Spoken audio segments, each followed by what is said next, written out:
নমস্কার, আমি সোমা। আপনারা দেখছেন সোমা কুকসের আবারও নতুন একটি রান্নার রেসিপি। ফুলকপি তো অনেক রকমভাবেই খেয়েছেন, তবে মাছের মাথা দিয়ে ফুলকপির ঘন্ট খেয়েছেন কি? তবে দেখে নিন আমি কিভাবে আজকে রান্নাটা করি। এখানে মাছের মাথা নিয়েছি আর মাছের মাথা দুটো। আর মাছের মাথাটা কেন নিয়ে নিলাম? এটাতে কাঁটাটা একটু কম থাকে, সেই জন্য। নিয়েছি ফুলকপিগুলোকে একটু বড় বড় মিডিয়াম সাইজ করে কেটে নিলাম। আর নিয়েছি একটা মাঝারি সাইজের আলু। যেহেতু ঘন্ট বানাবো আমি, সেজন্য একটু আলুর দরকার। এদিকে আমি একটা কড়াই বসিয়ে প্রথমেই ফুলকপিগুলোকে একটু ভাপ দিয়ে ফেলে নেব জলটাকে। দিয়ে দিয়েছি সামান্য একটু নুন। এদিকে মাছের মাথাগুলোকে আমি ভালো করে ধুয়ে নিলাম।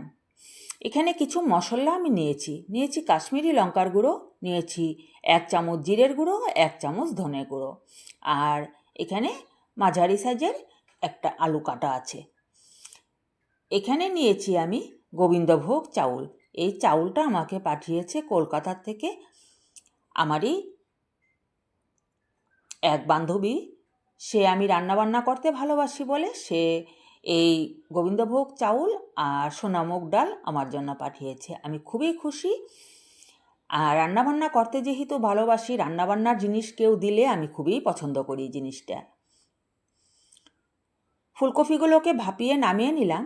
নিয়ে এবার একটা কড়াই বসিয়ে দিয়েছি। এখানে প্রথমেই কড়াইতে আলুটাকে আমি ভেজে নামিয়ে নেব।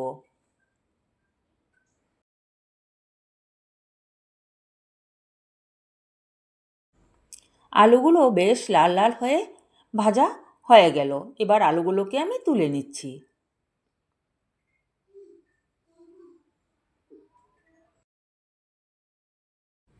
এবার সেই তেলের মধ্যে দিয়ে দিচ্ছি ফুলকপিগুলো। আমি আলু ফুলকপি সব কিছুতেই কিন্তু পরিমাণ মতো নুন আর হলুদটা মাখিয়ে নিয়েছিলাম। এবার ফুলকপিগুলোকেও হালকা একটু লাল করে ভেজে নেব।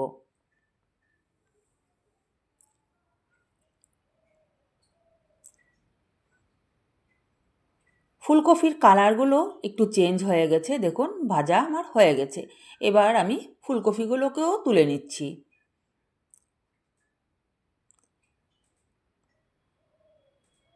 ফুলকপির রেসিপি এইভাবে বানিয়ে খেয়ে দেখবেন, অসাধারণ লাগে খেতে। ঘন্ট তো আমরা অনেক রকমভাবেই খাই, কিন্তু এইভাবে একবার বানিয়ে খেয়ে দেখবেন। এবার সেই তেলের মধ্যেই দিয়ে দিচ্ছি আমি মাছের মাথাগুলোকে।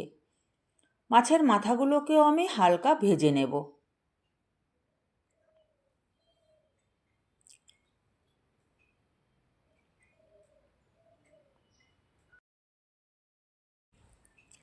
মাথাগুলো আমার ভাজা হয়ে গেছে। এবার এই মাছের মাথাগুলোকে আমি তুলে নিচ্ছি।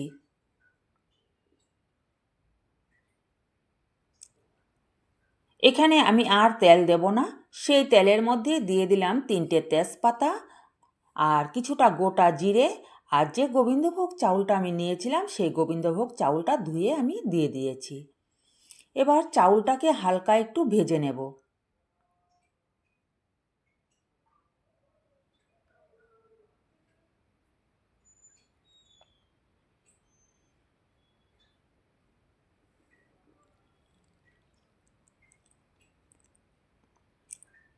চাউলটা আমার সুন্দর ভাজা হয়ে গেছে। চাউল ভাজা হয়ে গেলে বোঝাই যায় চাউলটা একটু সাদা সাদা হয়ে যায়। এবার যে মশলাগুলো আমি নিয়েছিলাম সেই মশলাগুলো একটু জল দিয়ে ভিজিয়ে রেখে দিয়েছিলাম, সেই মশলাটা দিয়ে সামান্য একটু বাটিটা ধুয়েও জল দিয়ে দিয়েছি। দিয়ে এবার চাউলের সাথে মশলাটা একটু সময় কষিয়ে নেব।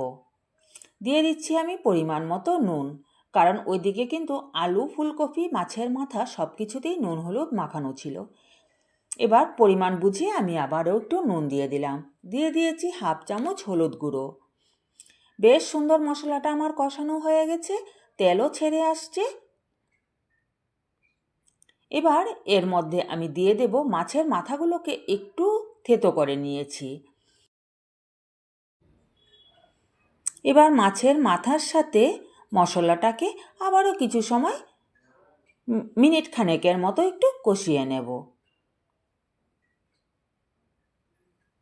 তাতে কি হয়, মাছের যে একটা গন্ধ থাকে, সেই গন্ধটা কিন্তু খুব সুন্দর চলে যায়। ব্যাস, মাছের মাথার সাথেও আমার ভালো করে একটু চাউলের সাথে কষানো হয়ে গেল। এবার এর মধ্যে দিয়ে দেব আমি পরিমাণ মতো জল।